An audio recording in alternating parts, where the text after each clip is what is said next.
नमस्कार, आप देख रहे हैं आपका अपना चैनल टीटीवी न्यूज और मैं आपके साथ चैताली राय। चलिए शुरू करते हैं आज की समाचार। आप देख रहे हैं हमारी खास खबरों की प्रस्तुति। आज है रविवार 31 मई 2026। हिंदू पंचांग के अनुसार आज ज्येष्ठ माह की शुक्ल पक्ष पूर्णिमा तिथि है और अनुराधा नक्षत्र का शुभ संयोग बना हुआ है। पूर्णिमा के इस पावन दिन पर भगवान विष्णु और माता लक्ष्मी की पूजा का विशेष महत्व माना जाता है।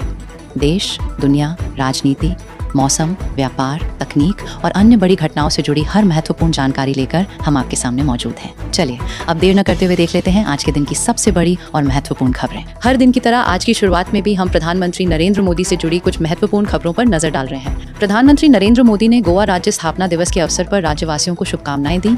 उन्होंने गोवा की समृद्ध संस्कृति, विरासत और प्राकृतिक सुंदरता की सराहना करते हुए कहा कि ये राज्य विकसित भारत के निर्माण में महत्वपूर्ण भूमिका निभाएगा। अपने संदेश में उन्होंने गोवा की पहचान और विकास के लिए योगदान देने वाले सभी लोगों के प्रयासों की प्रशंसा की तथा नागरिकों के सुख, समृद्धि और उत्तम स्वास्थ्य की कामना की। पणजी स्थित कला अकादमी में आयोजित 40वें राज्य स्थापना दिवस समारोह में उपराष्ट्रपति सी.पी. राधाकृष्णन शामिल हुए। मुख्यमंत्री डॉ. प्रमोद सावंत ने विकसित गोवा के निर्माण का संकल्प दोहराया। केंद्र सरकार ने सुप्रीम कोर्ट को बताया है कि नीट यूजी परीक्षा पेपर लीक मामले के बाद परीक्षा प्रणाली में सुधार और आवश्यक सुधारात्मक कदमों की निगरानी प्रधानमंत्री नरेंद्र मोदी स्वयं कर रहे हैं। सरकार का कहना है कि भविष्य में ऐसी घटनाओं को रोकने के लिए परीक्षा सुरक्षा को और मजबूत बनाया जा रहा है। इसके तहत प्रश्न पत्रों की सुरक्षा, डिजिटल निगरानी, परीक्षा प्रक्रिया की पारदर्शिता और जवाबदेही बढ़ाने पर विशेष ध्यान दिया जा रहा है। सरकार ने ये भी संकेत दिया है कि छात्रों का विश्वास बनाए रखने और निष्पक्ष परीक्षा सुनिश्चित करने के लिए कई महत्वपूर्ण सुधार लागू किए जा रहे हैं। इस बीच विपक्ष के नेता राहुल गांधी ने नीट विवाद के प्रबंधन को लेकर केंद्र सरकार पर सवाल उठाए हैं। उन्होंने परीक्षा प्रक्रिया में हुई अनियमितताओं और संभावित पुनर्परीक्षा से जुड़े मुद्दों पर अपनी प्रतिक्रिया देते हुए जवाबदेही की मांग की है। दूसरी ओर प्रधानमंत्री मोदी ने आर्टिफिशियल इंटेलिजेंस के क्षेत्र में नैतिक और मानव केंद्रित दृष्टिकोण पर जोर दिया है। उनका कहना है कि तकनीक का उद्देश्य मानव मूल्यों को मजबूत करना और समाज के हित में कार्य करना होना चाहिए, न कि मानवीय संवेदनाओं और जिम्मेदारियों का स्थान लेना। अब नजर डालते हैं राष्ट्रपति द्रौपदी मुर्मू से जुड़ी आज की महत्वपूर्ण अपडेट्स। राष्ट्रपति द्रौपदी मुर्मू ने सिक्किम दौरे के दौरान महिलाओं की सुरक्षित और सुविधाजनक यात्रा को बढ़ावा देने के उद्देश्य से आमा दीदी बहिनी पिंक बस सेवा को हरी झंडी दिखाकर रवाना किया। इस पहल का उद्देश्य महिलाओं के लिए सार्वजनिक परिवहन को अधिक सुलभ और सुरक्षित बनाना है। अपने कार्यक्रमों के दौरान राष्ट्रपति ने सिक्किम विश्वविद्यालय के दीक्षांत समारोह में भी भाग लिया और शिक्षा, युवा सशक्तिकरण तथा राष्ट्र निर्माण में छात्रों की भूमिका पर जोर दिया। वहीं बिहार के मुख्यमंत्री ने राष्ट्रपति से मुलाकात कर राज्य के विकास, आधारभूत संरचना, जन कल्याण योजनाओं और प्रशासनिक विषयों पर चर्चा की। इसके अलावा भारतीय सशस्त्र बलों की सर्वोच्च कमांडर के रूप में राष्ट्रपति आगामी भारतीय सैन्य अकादमी पासिंग आउट परेड की समीक्षा भी करेंगी, जहां नए सैन्य अधिकारियों को औपचारिक रूप से सेना में शामिल किया जाएगा। नजर डालते हैं देश के विभिन्न राज्यों के मुख्यमंत्रियों के महत्वपूर्ण घोषणाओं और गतिविधियों पर। पश्चिम बंगाल के सोनारपुर में तृणमूल कांग्रेस के सांसद अभिषेक बैनर्जी पर हिंसक भीड़ ने हमला कर दिया। वो चुनाव के बाद हुई हिंसा में मारे गए पार्टी कार्यकर्ता संजू कर्माकर के परिवार से मिलने दक्षिण 24 परगना गए थे। वहां स्थानीय निवासियों ने उन्हें घेर कर चोर चोर के नारे लगाए और उनके काफिले पर अंडे, जूते और पत्थर फेंके। इस झड़प के दौरान भीड़ ने अभिषेक बैनर्जी के साथ मारपीट की, जिससे उनके कपड़े फट गए और चश्मा टूट गया। सुरक्षा कर्मियों ने उन्हें बचाने के लिए क्रिकेट हेलमेट पहनाया और सुरक्षित बाहर निकाला। घटना के बाद बैनर्जी ने इसे भाजपा की सुनियोजित साजिश बताते हुए कहा कि वे उन्हें मारना चाहते थे। वो इस मामले को लेकर हाईकोर्ट और राज्यपाल के पास जाएंगे। इसी बीच अभिषेक बैनर्जी पर विधाननगर नॉर्थ साइबर क्राइम थाने में एक नई एफआईआर भी दर्ज हुई है। एक कार्यकर्ता की शिकायत पर दर्ज इस मामले में उन पर चुनाव प्रचार के दौरान केंद्रीय गृह मंत्री अमित शाह के खिलाफ भड़काऊ बयान देने का आरोप है। कर्नाटक की राजनीति में बड़ा बदलाव देखने को मिल रहा है। उप मुख्यमंत्री डी.के. शिव कुमार को कांग्रेस विधायक दल का नेता चुने जाने की प्रक्रिया आगे बढ़ रही है, जिसके बाद उनके राज्य के अगले मुख्यमंत्री बनने का रास्ता साफ माना जा रहा है। पूर्व मुख्यमंत्री सिद्धारमैया का इस्तीफा राज्यपाल द्वारा स्वीकार किए जाने के बाद सरकार गठन की गतिविधियां तेज हो गई हैं। बेंगलुरु के विधान सौधा में आयोजित बैठक में कांग्रेस के वरिष्ठ नेताओं के साथ मंत्रिमंडल गठन और विभागों के बंटवारे पर चर्चा हुई। विभिन्न समुदायों को प्रतिनिधित्व देने और संभावित उप मुख्यमंत्रियों की नियुक्ति को लेकर भी विचार विमर्श जारी है। पश्चिम बंगाल में आए भीषण प्री मानसून तूफान और आंधी बारिश के कारण कई जिलों में भारी तबाही हुई, जिसमें 7 लोगों की मौत की पुष्टि हुई है। मृतकों के परिजनों को राज्य सरकार की ओर से 4-4 लाख रुपए की आर्थिक सहायता देने की घोषणा की गई है। हादसों में बिजली गिरने, करंट लगने और मकान ढहने की घटनाएं शामिल हैं। कई लोग घायल हुए हैं, जिनके इलाज का पूरा खर्च सरकार उठाएगी। तेज हवाओं के कारण कोलकाता सहित कई इलाकों में पेड़ उखड़ गए। यातायात और रेल सेवाएं प्रभावित हुई। प्रशासन राहत और बहाली कार्यों में जुटा है तथा सुरक्षा उपायों को मजबूत करने के निर्देश दिए गए हैं। असम के मुख्यमंत्री हेमंत बिस्वा शर्मा और मेघालय के मुख्यमंत्री कॉनराड संगमा के बीच उच्चस्तरीय बैठक में दोनों राज्यों के लंबे समय से लंबित सीमा विवादों के समाधान पर महत्वपूर्ण चर्चा हुई। बैठक में संवेदनशील लापांगाप क्षेत्र में उत्पन्न तनाव को कम करने, कानून व्यवस्था बनाए रखने और स्थानीय प्रशासन के बीच समन्वय बढ़ाने पर सहमति बनी। दोनों पक्षों ने शेष विवादित सीमा क्षेत्रों के समाधान की प्रक्रिया को तेज करने का निर्णय लिया। साथ ही सड़क, कनेक्टिविटी, आधारभूत संरचना, जन कल्याण और क्षेत्रीय विकास परियोजनाओं में सहयोग बढ़ाने पर भी जोर दिया गया। दोनों मुख्यमंत्रियों ने संवाद और आपसी सहयोग के माध्यम से शांतिपूर्ण समाधान के प्रति अपनी प्रतिबद्धता दोहराई। दिल्ली की मुख्यमंत्री रेखा गुप्ता ने सभी सरकारी विभागों को बजट में घोषित परियोजनाओं और जन कल्याणकारी योजनाओं के क्रियान्वयन में तेजी लाने के निर्देश दिए हैं। उच्च स्तरीय समीक्षा बैठक में उन्होंने स्पष्ट कहा कि निर्धारित समय सीमा के भीतर सरकारी धन का सही उपयोग सुनिश्चित किया जाए और योजनाओं का लाभ आम लोगों तक बिना देरी पहुंचे। मुख्यमंत्री ने चेतावनी दी कि जिन विभागों का फंड उपयोग कमजोर रहेगा या कार्यों में लापरवाही पाई जाएगी, उनके बजट आवंटन में कटौती की जा सकती है। साथ ही मानसून से पहले नालों की सफाई, स्कूलों के लंबित कार्यों को पूरा करने और बड़े स्तर पर वृक्षारोपण अभियान चलाने के निर्देश भी दिए गए हैं। झारखंड के मुख्यमंत्री हेमंत सोरेन ने राज्य में शिक्षा व्यवस्था को मजबूत बनाने के लिए मुख्यमंत्री स्कूल ऑफ एक्सीलेंस की संख्या बढ़ाकर 5000 करने की योजना को तेजी से लागू करने के निर्देश दिए हैं। इस पहल का उद्देश्य ग्रामीण और वंचित वर्ग के छात्रों को निजी स्कूलों जैसी गुणवत्तापूर्ण शिक्षा उपलब्ध कराना है। वर्तमान में 80 स्कूल संचालित हैं और अब हर पंचायत तक इस मॉडल को पहुंचाने की तैयारी की जा रही है। मुख्यमंत्री ने यह भी निर्देश दिया है कि किसी भी सरकारी स्कूल में केवल एक शिक्षक की व्यवस्था न रहे। साथ ही छात्र परिवहन सुविधा, इंटरनेट कनेक्टिविटी और आईसीटी लैब जैसी आधुनिक सुविधाओं के विस्तार पर भी जोर दिया गया है। मनोरंजन जगत और सेलिब्रिटीज से जुड़ी महत्वपूर्ण अपडेट्स की ओर अब नजर डालते हैं। मनोरंजन जगत में कई महत्वपूर्ण घटनाएं चर्चा का विषय बनी हुई हैं। फिल्म डॉन 3 फीट को लेकर रणवीर सिंह लगातार सुर्खियों में है। फिल्म से जुड़े विवाद और कलाकारों के प्रोजेक्ट छोड़ने के मुद्दे पर फिल्म इंडस्ट्री के विभिन्न संगठनों और निर्माताओं के बीच चर्चा जारी है। इस मामले ने बॉलीवुड में पेशेवर प्रतिबद्धताओं और अनुबंधों को लेकर नई बहस छेड़ दी है। वहीं अभिनेता वरुण धवन ने एआई तकनीक के जरिए बनाए जा रहे डीप फेक वीडियो और उनकी पर्सनैलिटी राइट्स के दुरुपयोग के खिलाफ कानूनी सुरक्षा हासिल की है।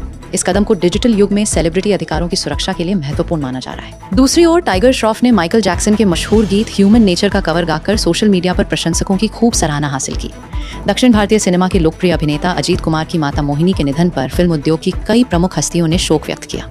अभिनेता अरुण गोविल ने आगामी फिल्म रामायण को लेकर अपनी राय रखते हुए रणबीर कपूर की प्रतिभा की प्रशंसा की। इसके अलावा रैपर और गायक हनी सिंह ने अपने तलाक के बाद के जीवन, अकेलेपन और भावनात्मक संघर्षों को लेकर खुलकर बातचीत की, जिसे लेकर उनके प्रशंसकों के बीच काफी चर्चा रही। अब नजर डालते हैं देश की अर्थव्यवस्था, व्यापार क्षेत्र और कर नीति से जुड़े महत्वपूर्ण अपडेट्स पर। भारतीय अर्थव्यवस्था को लेकर रिजर्व बैंक ने अपनी वार्षिक रिपोर्ट में सकारात्मक तस्वीर पेश की है। रिपोर्ट के अनुसार वैश्विक भू राजनीतिक तनाव और बाहरी चुनौतियों के बावजूद देश की आर्थिक वृद्धि मजबूत बनी हुई है। वहीं महंगाई पर नियंत्रण और स्थिर विकास को लेकर भी भरोसा जताया गया है। सेवा क्षेत्र से जुड़ी एक बड़ी खबर में भारत का सर्विस एक्सपोर्ट लगभग 37 अरब डॉलर तक पहुंच गया है। IT, फाइनेंशियल सर्विसेज और कंसल्टिंग सेक्टर में बढ़ती अंतर्राष्ट्रीय मांग को इसका प्रमुख कारण माना जा रहा है। टैक्स के मोर्चे पर सुप्रीम कोर्ट ने ऑनलाइन गेमिंग और बेटिंग ट्रांजैक्शन के फेस वैल्यू पर 28% GST लगाने के फैसले को बरकरार रखा है। इस निर्णय के बाद गेमिंग कंपनियों पर करीब 2.5 लाख करोड़ रुपए तक की संभावित टैक्स देनदारी का अनुमान लगाया जा रहा है। वित्त मंत्री निर्मला सीतारमण ने लॉन्ग टर्म कैपिटल गेन और short term capital gain tax व्यवस्था पर निवेशकों और संबंधित पक्षों से सुझाव लेने की बात कही है।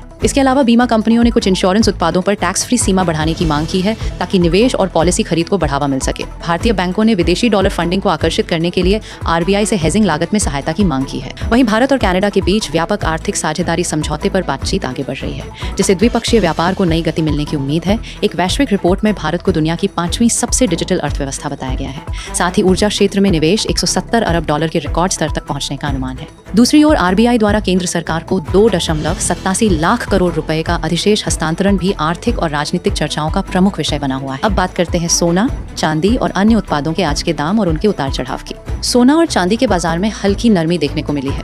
22 कैरेट सोने की कीमत लगभग 14,300 से 14,500 रुपए प्रति ग्राम के बीच बनी हुई है, जबकि 24 कैरेट सोना करीब 15,000 से 15,600 रुपए प्रति ग्राम के स्तर पर कारोबार कर रहा है। बाजार में हालिया गिरावट के कारण सोने के दाम में प्रति ग्राम लगभग 100 से 200 रुपए की कमी दर्ज की गई है। विशेषज्ञों के अनुसार आगे की कीमतों पर अंतर्राष्ट्रीय बाजार, अमेरिकी डॉलर की चाल और निवेशकों की मांग का सीधा असर पड़ सकता है। चांदी की बात करें तो इसकी कीमत लगभग 2,60,000 रुपए प्रति किलोग्राम के आसपास बनी हुई है। औद्योगिक उपयोग और निवेशकों की मजबूत मांग के चलते चांदी रिकॉर्ड ऊंचे स्तरों के करीब बनी हुई है। बाजार विश्लेषकों का मानना है कि वैश्विक आर्थिक गतिविधियां और कमोडिटी बाजार की दिशा आने वाले समय में सोना चांदी की कीमतों को प्रभावित कर सकती है। देश में पेट्रोल की औसत कीमत करीब 111 रुपए प्रति लीटर, डीजल लगभग 97 रुपए प्रति लीटर और LPG सिलेंडर करीब 912 रुपए के स्तर पर उपलब्ध है। विभिन्न राज्यों में स्थानीय करों के कारण कीमतों में मामूली अंतर देखा जा सकता है। चलिए देखते हैं दुनिया की युद्ध और संघर्ष से जुड़ी खबरें। रूस और यूक्रेन के बीच जारी युद्ध एक बार फिर गंभीर मोड़ पर पहुंच गया है। यूक्रेनी नेतृत्व का कहना है कि रूस बड़े पैमाने पर नए सैन्य अभियान और मिसाइल हमलों की तैयारी कर रहा है। इसके चलते यूक्रेन ने अपने पश्चिमी सहयोगियों से अतिरिक्त एयर डिफेंस सिस्टम और सैन्य सहायता की मांग की है। दूसरी ओर रूस की ओर से ड्रोन और मिसाइल हमले लगातार जारी हैं, जिससे कई क्षेत्रों में सुरक्षा चिंताएं बढ़ गई हैं। मध्य पूर्व में भी तनाव कम होने के संकेत नहीं है। इजराइल ने गाजा में अपने नियंत्रण क्षेत्र को और विस्तारित करने की योजना की घोषणा की है। इस कदम का हमास ने कड़ा विरोध किया है और इसे संघर्ष को और भड़काने वाला बताया है। गाजा में मानवीय स्थिति को लेकर अंतर्राष्ट्रीय समुदाय की चिंता भी बढ़ रही है। इसी बीच इजरायली सेना ने दक्षिणी लेबनान में अपनी सैन्य गतिविधियां तेज कर दी हैं, जबकि हिजबुल्लाह के साथ सीमा पर तनाव बना हुआ है। क्षेत्र में हवाई हमलों और जवाबी कार्रवाई की घटनाएं लगातार सामने आ रही हैं। संयुक्त राष्ट्र ने संघर्ष से जुड़े यौन हिंसा के आरोपों के आधार पर रूस और इजराइल दोनों को अपनी निगरानी सूची में शामिल किया है। हालांकि दोनों देशों ने इन आरोपों को खारिज कर दिया है। नजर डालते हैं आर्टिफिशियल इंटेलिजेंस और टेक्नोलॉजी की दुनिया में आए नए अपडेट्स पर। आर्टिफिशियल इंटेलिजेंस और टेक्नोलॉजी सेक्टर में तेजी से बदलाव देखने को मिल रहा है। एआई आधारित सर्वर और डेटा सेंटर की बढ़ती मांग ने वैश्विक टेक कंपनियों को नई गति दी है। डेल टेक्नोलॉजीज को एआई सर्वर ऑर्डर्स में मजबूत बढ़त मिली, जिससे निवेशकों का भरोसा और मजबूत हुआ। दूसरी ओर एंथ्रोपिक ने अपने अंतर्राष्ट्रीय विस्तार को आगे बढ़ाते हुए नए कार्यालय शुरू किए हैं और उन्नत एआई सिस्टम तथा साइबर सुरक्षा समाधानों पर काम तेज किया है। भारत में भी एआई को लेकर गतिविधियां बढ़ रही हैं। मुंबई टेक वीक के दौरान उद्योग विशेषज्ञों, स्टार्टअप्स और निवेशकों ने स्वास्थ्य, शिक्षा, वित्त और व्यापार क्षेत्रों में एआई के व्यावहारिक उपयोग पर चर्चा की। रिपोर्टों के अनुसार स्वायत्त एआई एजेंट्स का उपयोग बढ़ रहा है, जो कम मानवीय हस्तक्षेप के साथ जटिल कार्यों को पूरा करने में सक्षम है। इस बीच एआई सुरक्षा और नियमन को लेकर कई क्षेत्रों में नए कानूनों और नीतियों पर काम जारी है। साथ ही गूगल के Gemini model, AI search features और उन्नत एआई टूल्स को लेकर वैश्विक तकनीकी जगत में चर्चा बनी हुई है। अब नजर डालते हैं देश में हुई आपराधिक घटनाओं और कानून व्यवस्था की स्थिति पर। उत्तराखंड में उत्तरकाशी जिले के भटवाड़ी क्षेत्र में गंगोत्री राष्ट्रीय राजमार्ग पर गंगनानी के पास एक भीषण सड़क हादसा हुआ है। यहाँ एक अनियंत्रित स्विफ्ट कार लगभग 250 मीटर गहरी खाई में गिर गई। इस वाहन में कुल 5 लोग सवार थे, जिनमें से 2 लोगों की मौके पर ही दर्दनाक मौत हो गई। घटना की सूचना मिलते ही पुलिस और एसडीआरएफ की टीमें आवश्यक उपकरणों के साथ तुरंत मौके पर पहुंची। चुनौतीपूर्ण परिस्थितियों के बीच रेस्क्यू ऑपरेशन चलाकर मलबे से एक महिला और 2 पुरुषों को बेहद गंभीर स्थिति में बाहर निकाला गया। सभी घायलों को प्राथमिक उपचार देने के बाद तुरंत एम्बुलेंस द्वारा नजदीकी भटवाड़ी स्वास्थ्य केंद्र और जिला अस्पताल भेजा गया, जहां उनका इलाज जारी है। उत्तर प्रदेश के प्रयागराज जिले में हंडिया थाना क्षेत्र के भैंसकी गाँव के पास जीटी रोड पर एक भीषण सड़क हादसा हुआ है। यहाँ एक तेज रफ्तार अनियंत्रित निजी बस अचानक डिवाइडर पार कर विपरीत दिशा की लेन में चली गई और सामने से आ रही कार से आमने सामने टकरा गई। इस भयानक टक्कर में कार सवार जौनपुर निवासी बुजुर्ग दंपति राकेश त्रिपाठी, उनकी पत्नी प्रभावती देवी और शुभम दुबे की मौके पर ही मौत हो गई। कार में सवार राहुल त्रिपाठी गंभीर रूप से घायल हैं, जिन्हें अस्पताल में भर्ती कराया गया है। फरार बस चालक की तलाश में पुलिस जुटी है। मुख्यमंत्री योगी आदित्यनाथ ने दुर्घटना पर गहरा दुख व्यक्त किया है। मुंबई के दर्जी शमशाद अली की हत्या के मामले में ठाणे पुलिस ने सैयद हसन और समीर कल्याणकर को गिरफ्तार किया है। शमशाद का शव दहा गांव के एक खेत से बरामद किया गया था। पुलिस जांच के दौरान तकनीकी साक्ष्यों और कॉल रिकॉर्ड के आधार पर आरोपियों की पहचान सुनिश्चित की गई। मुख्य आरोपी सैयद हसन पर शमशाद का 3 लाख रुपए का कर्ज होने की बात सामने आई है। जांच के अनुसार पैसे वापस मांगने के कारण उपजे विवाद और तनाव के चलते आरोपियों ने साजिश के तहत इस घटना को अंजाम दिया। दोनों आरोपियों को हिरासत में लेकर आगे की कानूनी कार्यवाही शुरू कर दी गई है। गुरुग्राम पुलिस ने मानेसर के पास मुठभेड़ में हिमांशु भाव गैंग के 2 शार्प शूटरों को गिरफ्तार किया है। आरोपी करण उर्फ रोमी और प्रवेश एक व्यापारी की सुपारी किलिंग के लिए बहादुरगढ़ जा रहे थे। दिल्ली जयपुर हाईवे पर पुलिस द्वारा घेरे जाने पर बदमाशों ने फायरिंग शुरू कर दी। पुलिस की जवाबी कार्रवाई में दोनों शूटरों के पैर में गोली लगी और वे पकड़े गए। बदमाशों के पास से विदेशी पिस्तौल और मोटरसाइकिल जब्त की गई है। इन अपराधियों पर दिल्ली हरियाणा में 2 दर्जन से अधिक मामले दर्ज हैं। फिलहाल घायलों का इलाज नागरिक अस्पताल में चल रहा है। दिल्ली पुलिस की क्राइम ब्रांच ने पालम गांव से गुलजार नाम के घोषित अपराधी को पकड़ा है। 30 वर्षीय आरोपी बंदूक की नोक पर नाबालिग लड़के से हथियारबंद सामूहिक बलात्कार और पॉक्सो मामले में 2 साल से फरार था। इस वारदात में 4 लोग शामिल थे, जिन्होंने पीड़ित पर ब्लेड से हमला कर घायल किया था। पुलिस 3 अन्य आरोपियों को पहले ही गिरफ्तार कर चुकी थी, जबकि मुख्य आरोपी ठिकाने बदल रहा था। अदालत द्वारा भगोड़ा घोषित होने के बाद पुलिस ने गुप्त सूचना और निगरानी के जरिए जाल बिछाकर उसे गिरफ्तार कर लिया। भारत में डिजिटल क्रांति तेजी से बढ़ रही है। सरकार और निजी क्षेत्र के सहयोग से ग्रामीण इलाकों में इंटरनेट कनेक्टिविटी का विस्तार किया जा रहा है। इस पहल का उद्देश्य दूर दराज के क्षेत्रों में रहने वाले लोगों को शिक्षा, स्वास्थ्य और बैंकिंग सेवाएं सीधे उनके मोबाइल पर उपलब्ध कराना है। युवा इस तकनीक का उपयोग नए कौशल सीखने और रोजगार के अवसर खोजने के लिए कर रहे हैं। बुनियादी ढांचे में सुधार से स्थानीय व्यवसायों को वैश्विक बाजार मिल रहा है। ये बड़ा बदलाव देश की आर्थिक स्थिति को बहुत मजबूत बना रहा है। मणिपुर के उखरुल जिले में राष्ट्रीय राजमार्ग 202 पर संदिग्ध उग्रवादियों ने सुरक्षा घेरे में जा रहे ट्रकों पर हमला किया। इस घातक हमले में पश्चिम बंगाल के एक ट्रक चालक की मौत हो गई और एक पुलिस कांस्टेबल घायल हुआ। ये काफिला सुरक्षा बलों की निगरानी में आवश्यक सामग्री ले जा रहा था। इस घटना के विरोध में मणिपुर ट्रक ओनर्स एसोसिएशन और परिवहन संचालकों ने सेवाएं निलंबित कर दी हैं। ट्रांसपोर्टर्स ने राजमार्गों पर सुरक्षा बढ़ाने और चालकों की पुख्ता सुरक्षा सुनिश्चित करने की कड़ी मांग की है। चलिए देखते हैं देश के अलग अलग हिस्सों में मौसम का हाल। भारत के विभिन्न क्षेत्रों में मौसम का स्वरूप तेजी से बदलता नजर आ रहा है। दक्षिणी और पश्चिमी तटीय इलाकों में हल्की से मध्यम बारिश के साथ कई स्थानों पर भारी वर्षा की संभावना जताई गई है। लक्षद्वीप में तेज हवाएं, बिजली चमकने और भारी बारिश की चेतावनी जारी है। कर्नाटक के दक्षिणी हिस्सों में भारी बारिश, जबकि तटीय क्षेत्रों में गरज, चमक और तेज हवाओं का प्रभाव बना रहेगा। गुजरात में अधिकतम तापमान में गिरावट दर्ज होने की संभावना है। साथ ही कुछ क्षेत्रों में भारी बारिश और ओलावृष्टि हो सकती है। मध्य प्रदेश, छत्तीसगढ़ और विदर्भ में गरज चमक, बिजली गिरने तथा 50 से 70 किलोमीटर प्रति घंटे की रफ्तार से तेज हवाएं चलने की आशंका है। हरियाणा, उत्तर प्रदेश और राजस्थान में बादल छाए रहने, धूल भरी आंधी और हल्की बारिश का अनुमान है। बिहार, ओडिशा, झारखंड, पश्चिम बंगाल और सिक्किम में कई स्थानों पर बारिश और आंधी तूफान की गतिविधियां जारी रहने की संभावना है। पूर्वोत्तर राज्यों में व्यापक वर्षा के साथ कुछ क्षेत्रों में भारी बारिश का अलर्ट जारी किया गया है। दोस्तों, आज की सभी बड़ी खबरों का अपडेट यहीं समाप्त होता है। देश और दुनिया की हर महत्वपूर्ण खबर सबसे पहले जानने के लिए हमारे चैनल को अभी सब्सक्राइब करें और बेल आइकॉन को ऑन करें। वीडियो पसंद आया हो तो एक लाइक जरूर करें, अपनी राय कॉमेंट में बताएं और इस वीडियो को अपने दोस्तों के साथ शेयर करना न भूलें। फिलहाल के लिए बस इतना ही। आप सभी खुश रहें, स्वस्थ रहें। फिर मुलाकात होगी नई खबरों और नए अपडेट्स के साथ। धन्यवाद।